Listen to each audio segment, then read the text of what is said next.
అందరికి నమస్కారం. జై శ్రీరామ్. ఇప్పుడు స్వామివారి కళ్యాణోత్సవం గురించి చిన్న చిన్న మాటలు మాట్లాడుకుందాం.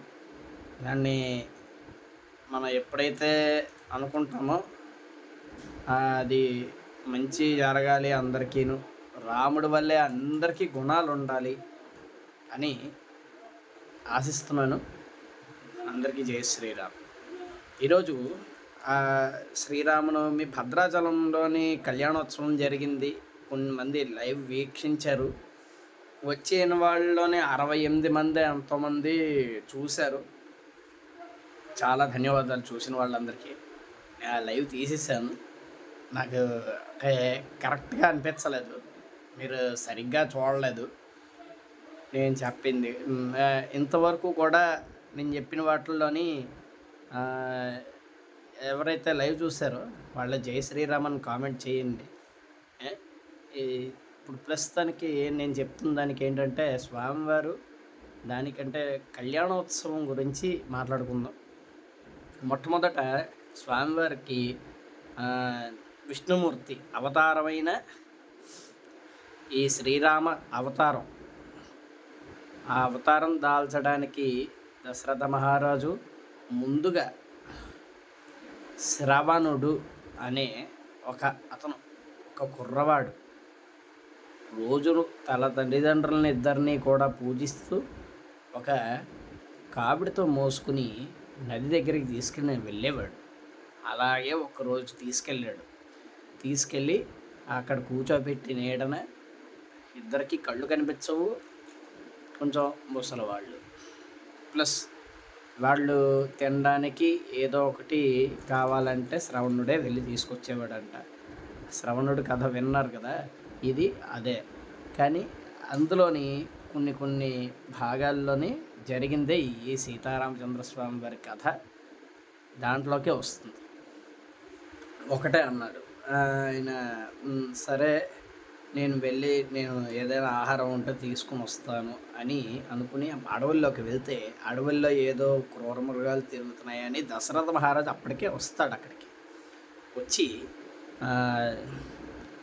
చూసి ఏదో కదులుతుంది పొదల్లోని, ఏదో పులి కానీ ఏదైనా జింక కానీ ఏవైనా అయ్యి ఉండొచ్చు, రాజు కదా, అది ఏదో కదులుతుందని చెప్పి బాణం వేస్తే బాణం వెళ్ళి తగిలి శ్రవణుడికి గుచ్చుకోగానే చూసి, అయ్యా నేనేం పాపం చేశానని నన్ను కొట్టారు, నా బాణంతో నన్ను సంహరించారు అంటే, లేదు సరే నన్ను సంహరించారు కానీ మా తల్లిదండ్రులు అక్కడ వేచి ఉన్నారు, దాహం అంటున్నారు, ఆకలి అంటున్నారు, వాళ్ళకి పళ్ళు తర్వాత ఈ నీరు తీసుకుని వెళ్ళి ఇవ్వండి అని చెప్పి అతను మరణించాడట అక్కడ. అయితే ఆయన దశరథ మహారాజు వెళ్ళి ఆ తల్లిదండ్రుల దగ్గరికి వెళ్ళి జరిగిందని చెప్పాడట. జరిగింది ఇలాగా, నా చేతుల మీదుగా మీ అబ్బాయి చనిపోయాడు, నాకు కొంచెం బాధగానే ఉంది అంటే ఆ తల్లిదండ్రులు ఉక్రోషం అయిపోయారట. కానీ మరి అప్పటికి ఎవరికి ఉండదు ఉక్రోషం, అలాగా ఉక్రోషం అయిపోయి, నాకు పుత్రుడు లేకుండా చేస్తావా, నీకు పుత్రోత్సాహం ఉండదు అని శపించారంట. శ్రవణుడి కథ ఇది ఇంతవరకు జరిగింది. దశరథ మహారాజు అదే ఆలోచిస్తూ కృంగిపోయి, అంటే కొన్ని యుద్ధాలు చేయలేక ఒక యుద్ధం గెలిచాడట అప్పట్లోనే. ఇంకా ఇంత బాధపడిన తర్వాత ఒక యుద్ధం గెలిస్తే కైకేయి వచ్చి మరి ఇద్దరు కోరుకోలేదు, ఒక్క మూడో భార్య మాత్రమే కోరుకుంది. కైకేయి కోరుకుంది, నాకు భరతుడు నాకు భరతుడు పుడితే, అంటే భరతుడు అనే కాదు, నాకు కుమారుడు పుడితే నా కుమారుడికి రాజుని చెయ్యాలి, ఇంకా ఎవరిని చేయకూడదు. ముగ్గురులోని నా కుమారుడికి నేను అడిగాను, వాళ్ళిద్దరూ అడగలేదు, కాబట్టి నా కుమారుడిని రాజు చెయ్యాలి, మరి ఏం చేస్తావో చెయ్యి అంటే, ఇంకా దశరథ మహారాజు అన్నట్ట, సరే నీ మాట ప్రకారంగా నీ కుమారుణ్ణి నేను రాజు చేస్తాను అని చెప్పి మాట ఇచ్చాట. అది ఈ రెండు కూడా మరి రెండోది నేను అడుగుతానులే అని అందట. కొన్ని కుమారుడు ఒకటి రాజు అయ్యాడు కదా, ఇక్కడ మళ్ళీ ఇంకా రెండోది నేను అడుగుతాను, అవసరం వచ్చినప్పుడు అడుగుతాను. అప్పుడు అంటే ఇదే మాటను మళ్ళీ గుర్తు చేసుకోవడానికి మళ్ళీ రెండోసారి అయితే ఇప్పుడు వెళ్ళి అశ్వమేధ యాగం చేశాడు. అశ్వమేధ యాగం చేసి దశరథ మహారాజు అందులోంచి అమృత కలశం వచ్చింది. అమృత కలశాన్ని మొత్తం తన 3 భార్యలకి ఇస్తే కౌసల్యకి రాముడు,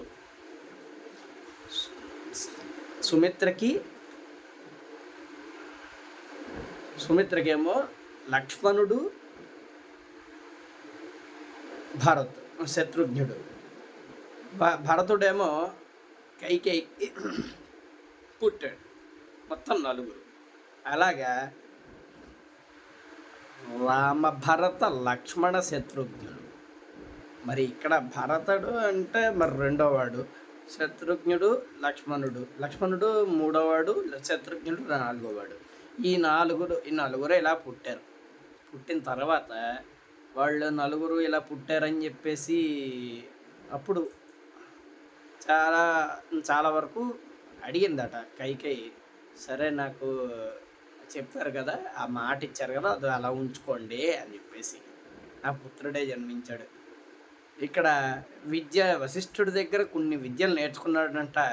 కొన్ని విద్యలు అలాగా ఇంకా కొన్ని విద్యలు అలాగ నేర్చుకుంటూనే ఉన్నాడు. బాణం వేయడం అలా నేర్చుకున్నాడు. అంటే ఏదైనా సరే సాధించగలిగే రాముడు అనమాట. అప్పుడు రాముడు, లక్ష్మణుడు ఇద్దరు కూడా సాధించేవి కొన్ని చాలామంది రాక్షసులు వస్తే అక్కడే సంహరించేవారు. అలాంటి విద్యను నేర్చుకున్నారు.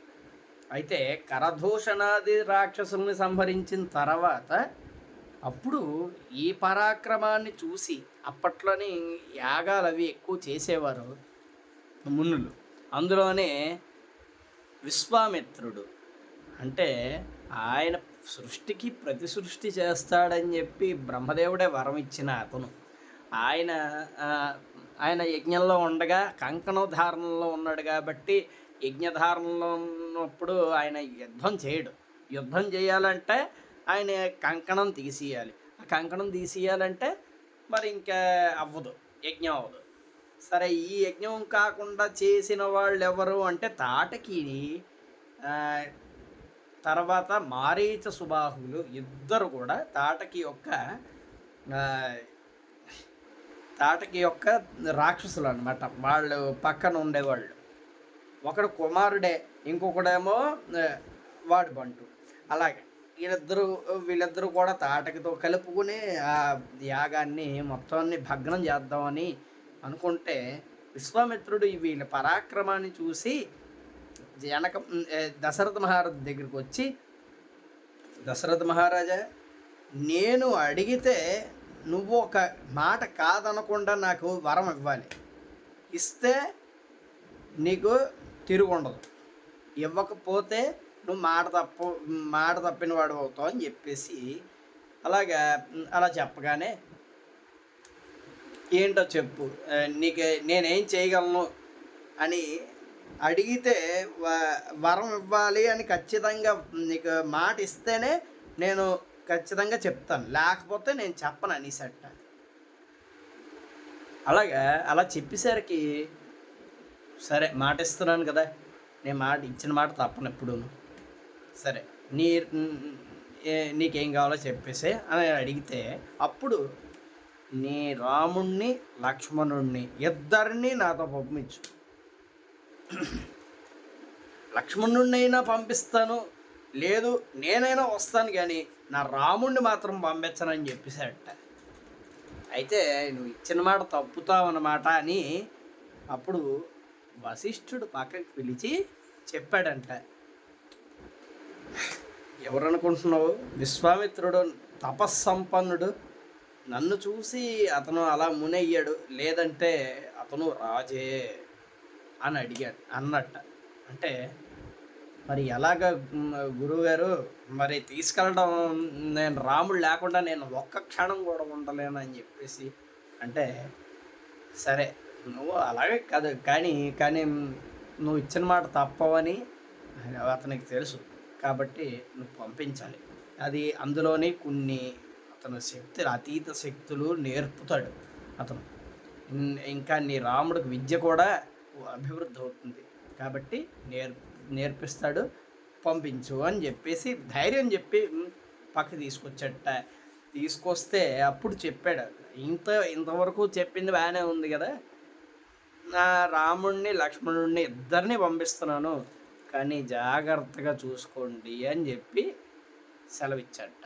అలాగా రామ లక్ష్మణ ఇద్దరు రండి అని పిలిపించి గురువుగారికి వందనాలు చేయమని చెప్పి ఆయన కాళ్ళ మీద పడితే అప్పుడు లేపి తీసుకుని వెళ్ళేట.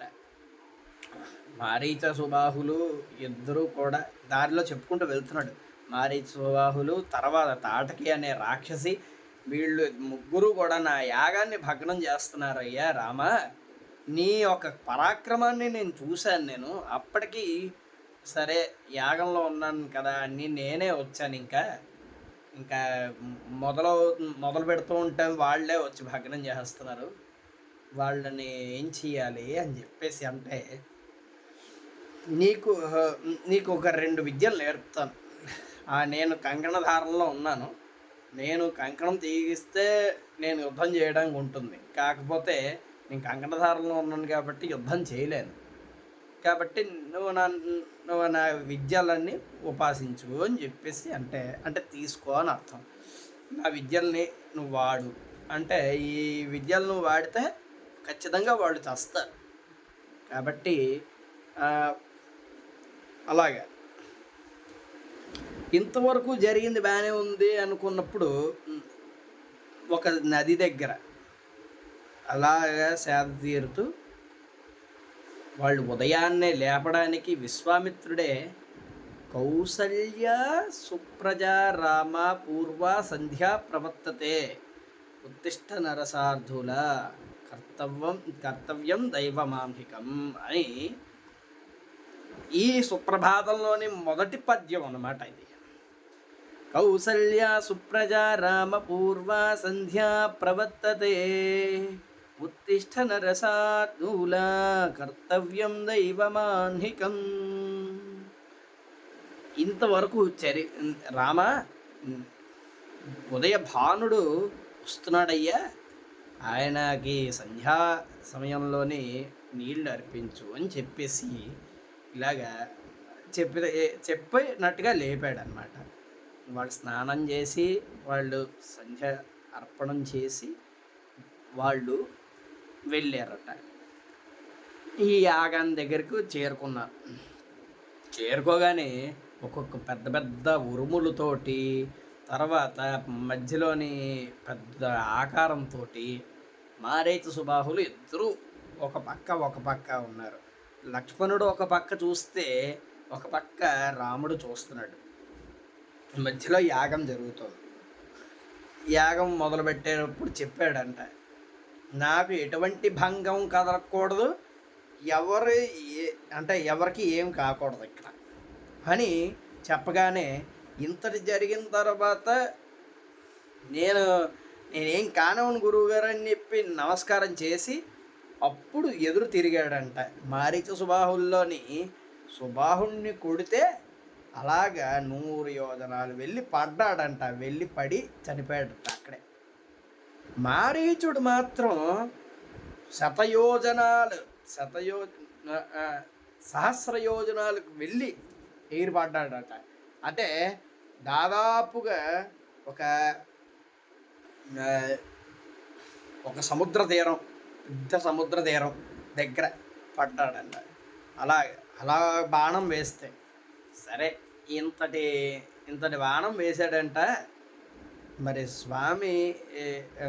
స్వామికి అనుగ్రహం ఎక్కువ ఉంది అని ఎవరు విశ్వామిత్రుడు అనుగ్రహించట.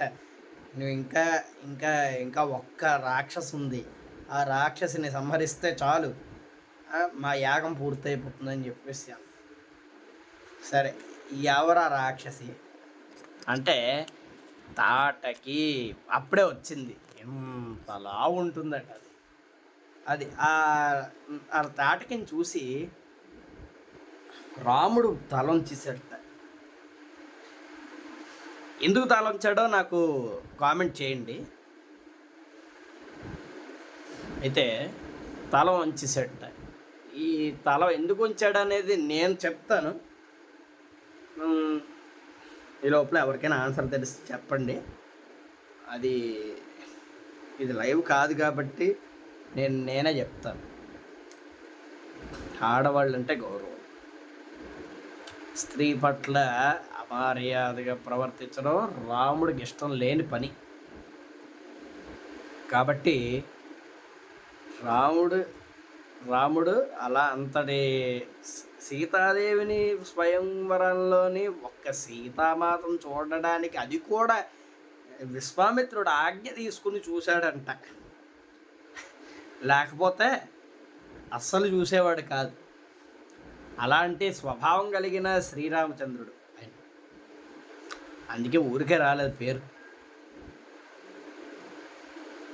ఏకపత్ని వృత్తుడు అని. ఒక్క సీతం తప్ప ఇంకెవరిని చూడను. అది మీకు ఇంకా ముందు అర్థమవుతుంది. ఇదేంటంటే ఇంకా స్వామి అయితే చూశాడంట. సందేహిస్తున్నాను లక్ష్మణ, మరి ఎలాగ సంహరించడం? తాటకి నువ్వు భగ్నం చేయకు యజ్ఞాన్ని, వెళ్ళిపో, వద్దు అని చెప్పి మాటలతోటే చెప్పాడంట రాముడు. లక్ష్మణుడికి అదేం లేదు కదా, మరి ఆయన బాణం వేసినా కదా తాటికి తప్పించేసుకుంటుంది. సరే, ఇంతటి వరకు కూడా బాగానే ఉంది కదా. ఒక గురువు ఆజ్ఞ వల్లే తాటకిని సంహరించాడు రాముడు. ఎందుకంటే అడిగాడంట, మరి గురుదేవ ఏమిటిది, ఆడదాన్ని నేను ఎలా సంహరించాలి? మరి నువ్వు చేసే ధర్మమే రామా, నువ్వు ఎక్కడ అధర్మం చేయట్లేదు కదా. ఆడదైనా సరే అదో రాక్షసి, అది దాన్ని నువ్వు సంహరించడంలో నీకు తప్పు కనిపించట్లేదు. ఇప్పుడు నీకు ఎందుకంటే అది యజ్ఞాన్ని భగ్నం చేస్తుంది. నిన్ను కూడా అది ఊరుకుంటుంటే రెచ్చిపోతుంది. అది అలా చెప్పి అప్పుడు చెప్పాడంట, నువ్వు చేసేది అధర్మం కాదు అని. నువ్వు ధర్మం మీద నువ్వు ఉన్నావు కాబట్టి నీ యొక్క అధర్మాన్ని ఎప్పుడు కూడా నువ్వు నిర్వర్తించలేదు. నువ్వు ఎప్పుడు కూడా అధర్మం నిర్వర్తించలేదు, నువ్వు ధర్మాన్ని నిర్వర్తించావు అని చెప్పి ఎప్పుడైతే చెప్పాడో అప్పుడు రామబాణంతో మొత్తం 6 శరాలు రామబాణం అన్నమాట. ఒక్కటి కొడితే తాటకి ఒక్కసారి కేకలు పెట్టి మరణించింది. అంతటి మంచి శరం వదిలాడు రాముడు. అది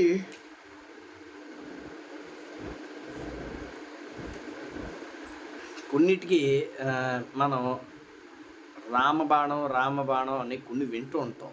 అదే ఇదే కొన్ని రామబాణాలు రాముడికి మాత్రమే ఆయన మాత్రం సొంతంగా తయారు చేసుకున్నాం అన్నమాట రామబాణాలు.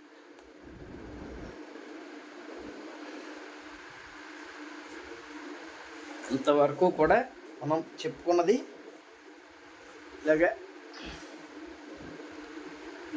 మన రాముడు వారు తాటకిని సంహరించిన తర్వాత విశ్వామిత్రుడు మెచ్చుకొని, రామ, నీ యొక్క శక్తి సామర్థ్యాలు అద్భుతం, నువ్వు బాగా కుట్టావు, తాటకిని సంహరించావు. మొత్తానికి మా యజ్ఞం కూడా పూర్తిగా వచ్చింది, పూర్ణాహుతి అవుతుంది. పూర్ణాహుతి అయిపోతే అయిపోయినట్టే యజ్ఞం.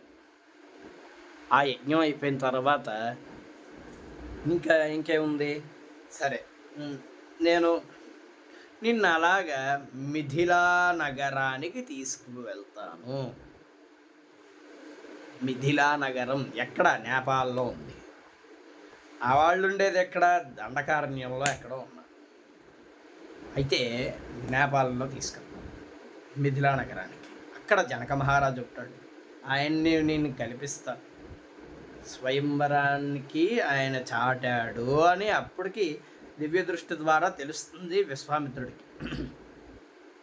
ఈ వెళ్ళే దారిలోనే నీకు ఒక శాప విమోచనం నువ్వు ఇవ్వాలి అని చెప్పుకుంటూ వెళ్తాడనమాట దారిలో.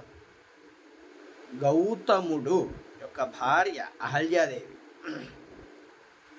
అహల్య వెళ్ళి ఇంద్రుడు ఆమెను ఎప్పుడు చెరపట్టాలనే చూసేవాడంట. కానీ ఇదొక్కసారి చూసిన గౌతముడు, నువ్వు చేసేది తప్పు, అలాగా ఇంద్రుడిని శపించట, మరి ఇంద్రలోకంలోకి వెళ్ళనివ్వకుండా చేసేట.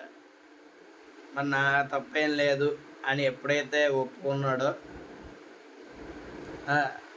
ఇదంతా కూడా జరిగిన తర్వాత టైమింగ్లో అంటే ఇక్కడ అహల్యను కూడా శపించాడు, నువ్వు బండరాయి అయిపో అని.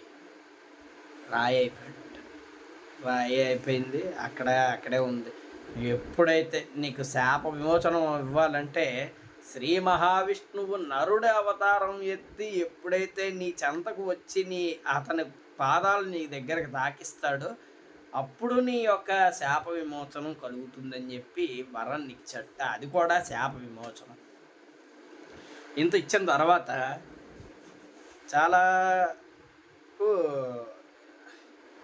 అలా నడుచుకుంటూ వెళ్ళాడంట. అప్పుడు బండరాయి కనిపించింది. ఎవరనుకుంటున్నావు అంటే అహల్యాదేవి. మరి శాప విమోచన ఇచ్చేసి అనుగ్రహించని చెప్పి విశ్వామిత్రుడు చెప్పగానే అనుగ్రహించట. అలాగా పాదాలు సోకగానే రాయి ఆడదైపోయింది. అప్పుడు ఇది మీకు పాటలో కూడా ఉంది. నీ కాలు దుమ్ము సోకి రాయి ఆడది అయినాదంట, నా నావ మీద కాలు పెడితే ఏమవుతాదో తంట. ఇది గుహుడు పాడాడు అన్నమాట. తెలుసు ఈ పాట ఉంటుంది. సరే, దాని గురించి కాదు ఇప్పుడు విషయం. అలాగా ఇంకా మధ్యలో మిథిలా నగరానికి వెళ్ళేదారులని ఇంకెక్కడా ఆగలేదంట. అలాగా దండకారణ్యం నుంచి అలాగా మిథిలాపురికి చేరుకున్నారంట.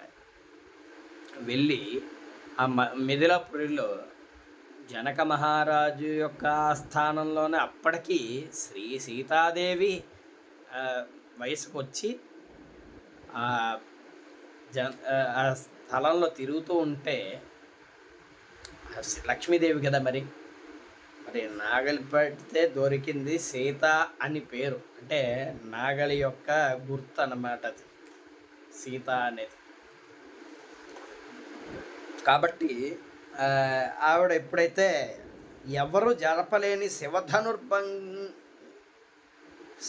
శివధనస్సు అలాగా జరిపిందో అప్పుడు జనక మహారాజు చూసి, ఇలాగా ఇంత బాగా జరిపింది, నేను ఒకటే చేస్తాను, ఈ యొక్క శివధనుర్భంగం ఎక్కుపెట్టిన వాడికి నా కుమార్తెనిచ్చి వివాహం చేయిస్తానని చెప్పి చాటి వేయించట. అదే తెలిసింది విశ్వామిత్రుడికి.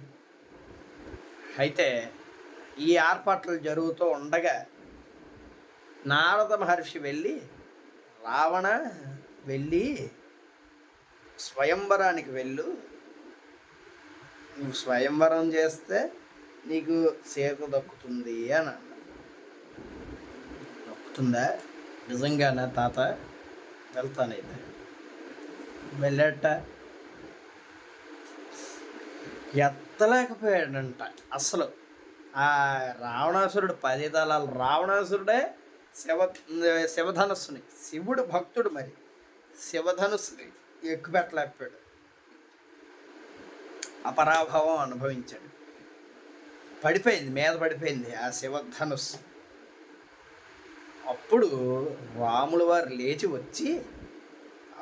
లేచి విశ్వామిత్రుడు అనుగ్రహం తీసుకుని, జనక మహారాజు అనుగ్రహం తీసుకుని, ఆ తర్వాత సీతాదేవి కళ్ళల్లోకి చూడడానికి అనుమతి అడిగాడంట విశ్వామిత్ర. అంటే గురువుగారు ఒక్కసారి జానకిని చూస్తాను అంటే ఇలా చూశాడంట. అంతే, చూశాను కదా, కళ్ళు దించుకునే ఉందంట సీతాదేవి, కళ్ళు ఎత్తి చూడలే రాముల వారిని. మరి అంతే, అంతవరకు వెళ్ళి అలాగే పడి ఉన్న శివధనస్సుని పైకి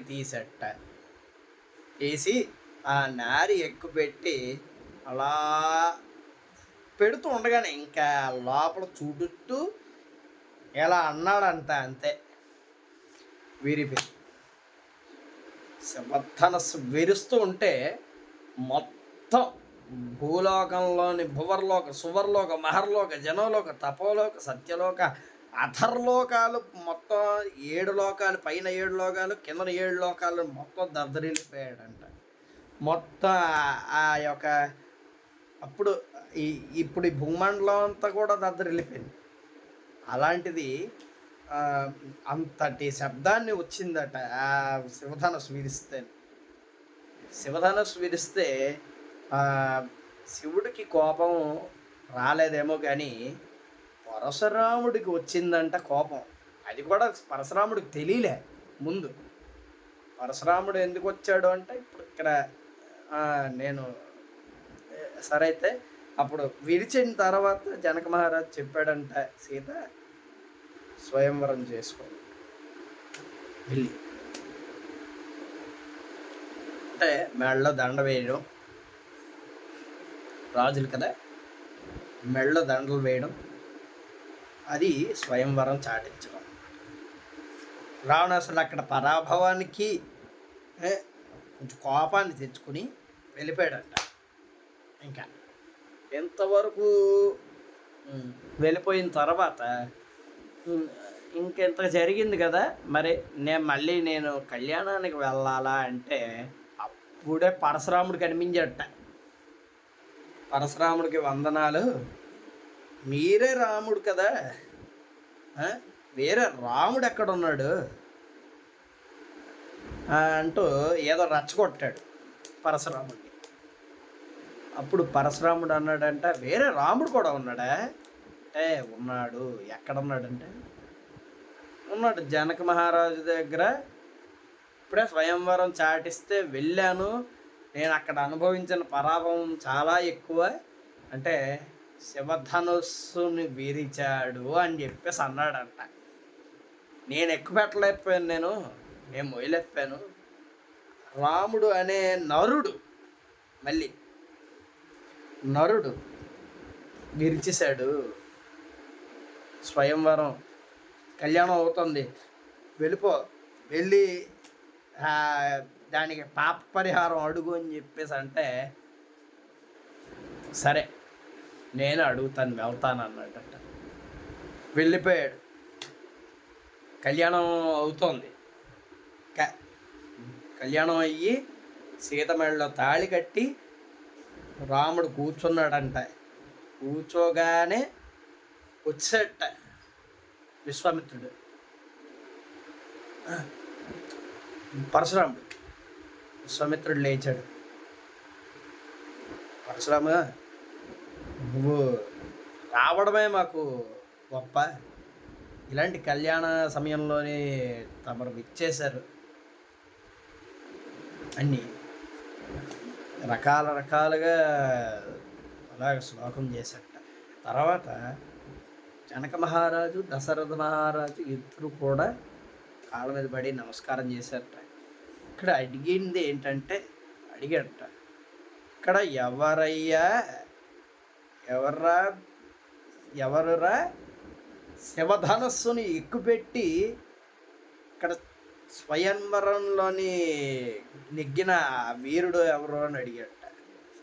ఆ నెగ్గిన వీరుడు ఎవరని అడిగితే నా కుమారుడే శ్రీరాముడు అదిగో అని చెప్పేసి చూపించట దశరథ మహారాజు. ఎంత తప్పు చేశాడో వాడికే తెలియదు. కాబట్టి ఖండాలుగా నా పరశతోటి నరుకుతాను, లేదు అంటే ఈ ఈ పరశ ధనుస్సుని ఎక్కిపెట్టి చూపించమను. అంతవరకు అది ఎక్కుపెడితే ఓ మంచిది, లేదు నా చేతిలోని ఈ పరశకి మీరు ఖండాలుగా నరికేస్తానన్నట్ట పరశురాముడు. సరే, ఇంత చెప్పిన తర్వాత రాముడు కదిలేసి వచ్చాడంట. అప్పుడు వశిష్ఠుడు చెప్పాడు, వశిష్ఠుడు విశ్వామిత్రుడు ఇద్దరు కలిపి చెప్పారు, నువ్వు వెళితే కానీ పరశురాముడు నీ మాట ఎవరి మాట వెండయ్యా వెళ్ళవయ్యా అన్నట్ట. అప్పుడు కదిలేసి వెళ్ళాడట. వెళ్ళి గురుదేవులకు వందనాలు, మీరు వచ్చారు సరైన సమయానికి, నన్ను ఆశీర్వదించండి అని నమస్కారం చేశాడంట శ్రీరాముడు. ఇంత చేసిన తర్వాత నువ్వు నన్ను నమస్కారాలు చెప్తున్నావే, నీకు శివధనస్సును విరిచేంత వీరుడు అయితే నా ధనస్సును విరువు, లేదంటే నా కత్తికి నువ్వు బలవుతావు, గొట్టాలకు బలైపోతానా, నేను అంతవరకు నేను వెళ్ళను, కావాలంటే నీ పరశివ్వు నీ ధనస్సివ్వు నేను తీసుకుని అప్పుడు నేనేంటనేది చూపిస్తాను అన్నట్టు. అంటే దానికంటే ముందుగానే అన్నాడు, కంకణ దానం ఇప్పలేదు, ఇంకా కళ్యాణం కూడా ఇంకా మెడలో తాళి కట్టాను అంతే, సీతాదేవి మెడలో తాళి కట్టాను, ఇంకా అంతకు మించి ఇంకేం అవ్వలేదు. మొత్తం పూర్తయిపోగానే నేను మీ కోరిక నెరవేరుస్తాను అన్నాడు. సరే, నువ్వు నాలోనున్న క్షత్రియత్వాన్ని మీరు చూడట్లేదు, బ్రాహ్మణత్వాన్ని మాత్రమే చూస్తున్నారు, కాబట్టి క్షత్రియుడిని ఆజ్ఞాపిస్తున్నాను, ఈ యొక్క ధనస్సును ధరించి వీరు అని చెప్పేసి అనగానే ఆ ధనస్సు పట్టుకోగానే ఆ అజ్ఞానం అంతా లాగేశాడంట శ్రీరాముడు. అజ్ఞానాన్ని లాగేస్తే చూడగానే అప్పుడు రాముళ్ళ పరశురాముడు కనిపించాడంట. పరశు పట్టుకుని ఆ ధనస్సు పట్టుకుని అలాగే మొత్తం విష్ణువు రూపం చూపించాడట, విష్ణుమూర్తి రూపం.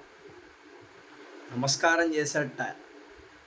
నేను అజ్ఞానంతో ఉండి నేను నిన్ను ఎన్ని మాటలు మాట్లాడాను, లేదు వెళ్ళి కళ్యాణం చేసుకోండి అని ఆశీర్వచనం చేసి వెళ్ళాడంట. అప్పుడు పరశురాముడు నమస్కారం చేశాడట. ఇంకా నేను వెళ్ళిపోతాను, నేను తపస్సుకి వెళ్ళిపోతానని చెప్పేసి తపస్సుకి వెళ్ళిపోయాట. ఇంత తపస్సంపన్నుడు శ్రీ పరశురాముడు కూడాను. అయిపోయింది ఇక్కడతోటి శ్రీ సీతారామచంద్ర స్వామి వారి కళ్యాణోత్సవం ఈ సంపూర్ణంగా సాగి అంతటి మహాసీతా సాధ్వి అమ్మవారు. ఆ రాముడి గోత్రం ఏంటంటే వశిష్ఠాస గోత్రం అన్నమాట. రాముడి గోత్రం వశిష్ఠ గోత్రం.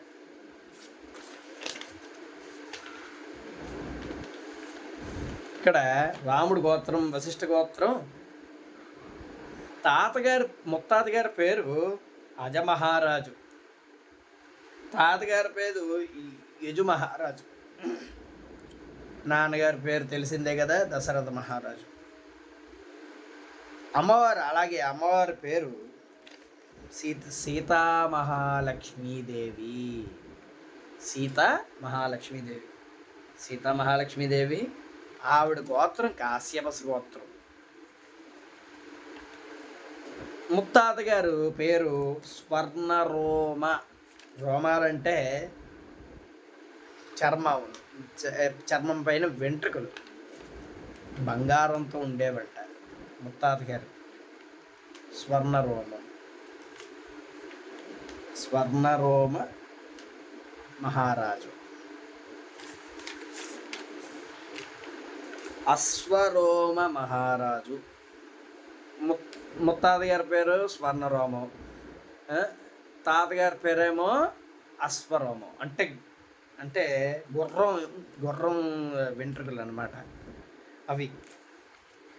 తర్వాత నాన్నగారి పేరు తెలిసింది జనక మహారాజు. ఈ మొత్తం ఇది స్వామివారి అమ్మవారి ప్రవర్ అనమాట. అమ్మవారికి ముగ్గురే ఋషులు, స్వామివారికి ముగ్గురే ఋషులు. వాళ్ళు ఎవరయ్యా అని అడిగితే వాసిష్ఠ మైత్రావరుణ కౌండన్యత్రయా ఋషేయం అమ్మవారిది, కాశ్యపావత్సార నైధ్రువత్రయా ఋషేయం మాది కాశ్యప గోత్రం, మాది సప్తాఋషేయం. కాశ్యపసగోత్రోద్భవస్య కాశ్యపావత్సార నైధ్రువ రేభ రైభ సెండిల సాండిల్య సప్తార్షయం. ఈ సెండిల సాండిల్య సప్తార్షయం అనేది ఈ ముగ్గురు, ఈ నలుగురు, మొత్తం ఏడుగురు. ఈ ఏడుగురు కూడా సప్తఋషులు. కాశ్యప ఆవత్సార, కశ్యప అత్రి, ఆవత్సార అంటే అత్రి అని అర్థం. కశ్యపాత్రి భరద్వాజ, నైధ్రువం అంటే భరద్వాజ, విశ్వామిత్ర, విశ్వామిత్రుడు, గౌతముడు, వశిష్ఠ, జమదగ్నిష్ట, సప్తైతే ఋషయస్తద, సప్త ఋషులు. రేభ రైభ సెండిల సాండిల సప్తార్షయ ప్రవరాన్ని.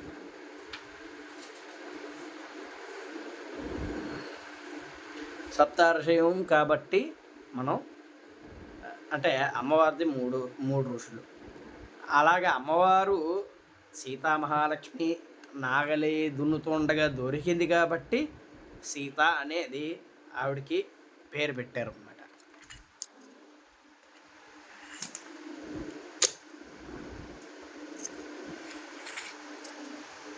ఇంతవరకు చెప్పిన దాంట్లోని అలాగే ఒక ఇంకా ఇంతకంటే తర్వాత ఏమీ లేదు. మర్నాడు పట్టాభిషేకం స్వామివారికి అనుకున్నప్పుడే మందర చెప్తుంది కైకేయి నువ్వు అడుగుతానన్న రెండో వరాన్ని నువ్వు అడగలేదే, ఏమీ అని అడిగితే ఇప్పుడు అడుగుతాను. మందర లేకపోతే రామాయణం ఎక్కడా లేదు. The turning point of Ramayanam it is Manthara. అంటే ఇప్పుడు ఇది టర్నింగ్ పాయింట్ అన్నమాట. రాముడు అడవుల్లోకి వెళ్తేనే భరతుడు పాలించగలడు. భరతుడు పాలించాడు కాబట్టే భరతఖండం అయ్యింది. అర్థమైంది? భారతదేశం భరతఖండం ఇక్కడ కాబట్టి ఇది ఇంతవరకు అయ్యింది. అప్పుడు కైకేయి వెళ్ళి, స్వామి నాకు ఇవ్వాల్సిన రెండో వరాన్ని ఇచ్చేసి మీరు హ్యాపీగా అదే ఆనందంగా ఉండండి, ఏంటి కావాలి అని. రాముణ్ణి లక్ష్మణుణ్ణి అడవులకు పంపించేయండి. రేపు పట్టాభిషేకం రాముడికి పెడతారా? నా కొడుకే కదా పట్టాభిషేకం కావాలని అడిగాను నేను. కాబట్టి రాముడిని అడవులకు పంపించేసి నా కొడుకు భరతుడిని మీరు పట్టాభిషేకం చెయ్యాలి అని చెప్పేసి అనగానే, ఎలా అవుతుంది? నీ కుమారుణ్ణి చెయ్యాలంటే చెయ్యొచ్చు, మరి రాముడిని ఎందుకు పంపించాడు? రాముడిని ఎందుకు పంపించాడు? రాముడు ఉంటేనే మంచిది కదా! నాకు రాముడు లేకుండా నేను బతకలేను అన్నాడంట. రాముడు లేకుండా బతకడం అంటే నాకిచ్చిన వరాల్లోని నేను కోరుకున్నాను. మీరిచ్చి మాట తప్పుతారా, మాట నిలబెట్టుకుంటారా? ఇవ్వకుండా మాట తప్పుతారా? మీ ఇష్టం అనగానే సరే ఇక నా గుండె రాయి చేసుకుని నేను ఇస్తా అని ఇచ్చాడంట. అప్పుడు పిలిచి, నాయనా రామ, లక్ష్మణ, సీత సీతని ఇచ్చుకుని 14 ఏళ్ళు వనవాసానికి వెళ్ళి రా నాయనా అని అంటే చాలు ఇంకా సరే అని వెళ్ళిపోయాడంట నార చీరలు ధరించి. ఇంతవరకు జయ శ్రీరామ్. శ్రీ సీతారామచంద్ర స్వామి దేవత అనుగ్రహ కటాక్ష కరుణా కటాక్ష శుభవీక్షణ ప్రాప్తిరస్తు. నేను చెప్పిందంతా కొన్ని పదాలు ఏవైనా సరే మీకు తెలియకపోతే నాకు కామెంట్ చేసి చెప్పండి. శ్రీ సీతారామచంద్ర స్వామి వారి యొక్క